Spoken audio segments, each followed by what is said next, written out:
الحمد لله رب العالمين والصلاة والسلام على رسول الكريم الذي لا نبي بعده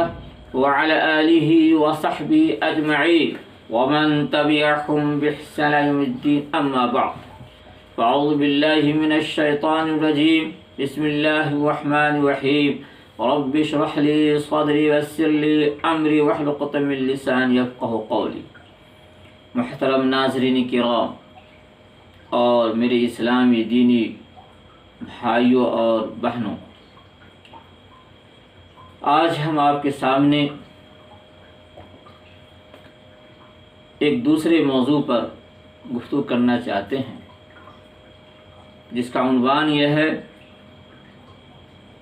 ناپاکی کی حالت میں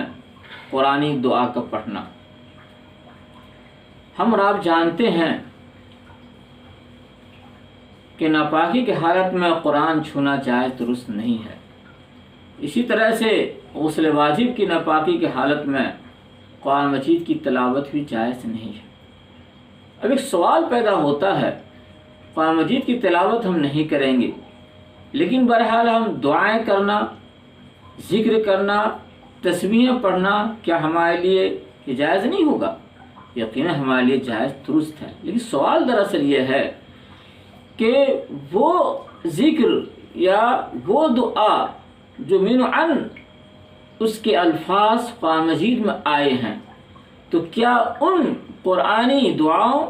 اور اذکار کو ایسی ناپاکی کی حالت میں جس کے اندر غسل واجب ہوتا ہے کیا ہم کر سکتے ہیں؟ اصل سوال یہ ہے۔ تو اس سلسلے میں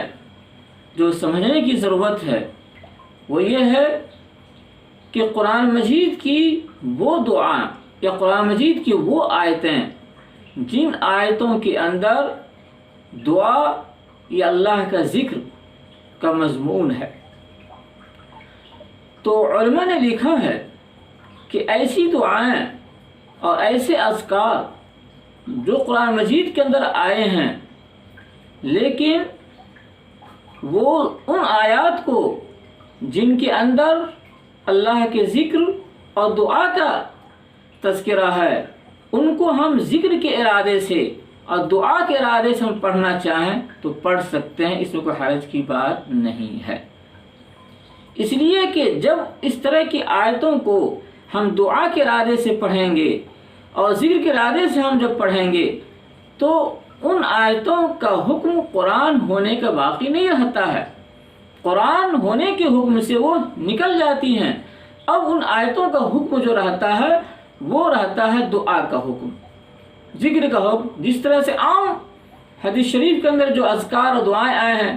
ہم ان دعاؤں اذکار کو کر سکتے ہیں، کوئی حرج کی بات نہیں ہے، گرچہ ہم ناپاکی کی حالت میں ہوں کوئی حرج کی بات نہیں۔ اسی طرح سے قرآن کی وہ آیتیں جن کے اندر دعاؤں کا ذکر ہے اور جن کے اندر اذکار کا ذکر ہے، ان آیتوں کو دعا کے ارادے سے، اذکار کے ارادے سے پڑھنا ناپاکی کی حالت میں بھی جائز اور درست ہے۔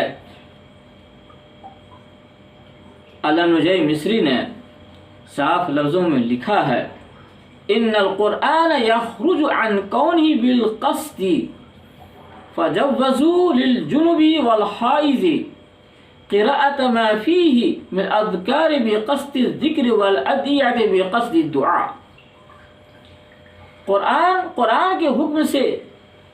قصد و ارادے کی وجہ سے نکل جاتا ہے، لہذا فخار جنوبی شخص کے لیے، خواہ مرد ہو عورت، یعنی جنابت کی حالت میں ہو، غسل واجب ہو، یا حائضہ عورت کے لیے قرآن کی اس آیت کو پڑھنے کو جائز قرار دیا ہے، ذکر کے ارادے سے ذکر کرنے کو، اور جس آیت میں دعا کا ذکر ہے دعا کے ارادے سے دعا کرنے کو جائز قرار دیا ہے۔ غور کیا جائے تو اصولی طور پر وہ قرآن کی آیات جن کے اندر اذکار و دعاؤں کا تذکرہ ہے، یعنی جس میں دعا مانگنے کا ذکر ہے، دعا کے الفاظ آئے ہیں،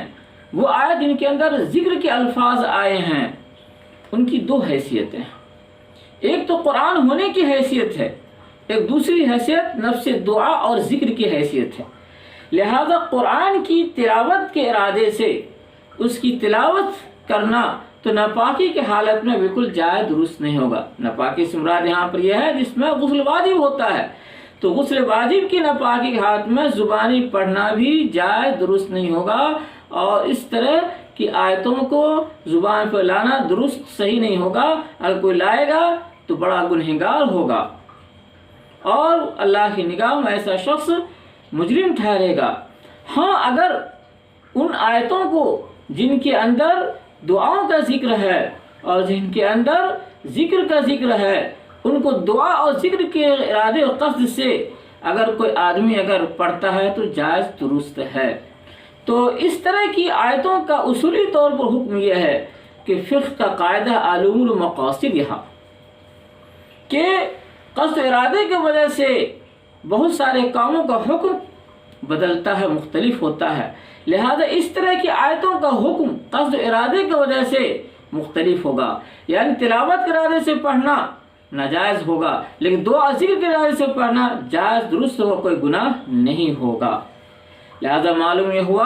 اصولی طور پر بھی المقاصد کے تحت بھی اگر دعا ذکر کے ارادے سے اس طرح کی آیتوں کا پڑھنا جائز درست ہے۔ اب ایک لفظ میں کہہ سکتے ہیں کہ دعا ذکر کے ارادے سے ناپاکی کی حالت میں قرآنی دعا، قرآن ذکر کا کرنا ذکر اور دعا کے ارادے سے جائز اور درست ہے۔ اللہ تعالیٰ سے دعا ہے اللہ تعالیٰ ہم اور آپ کو صحیح طریقے عمل کرنے کی توفیق عطا فرمائے۔ وآخر الحمدللہ۔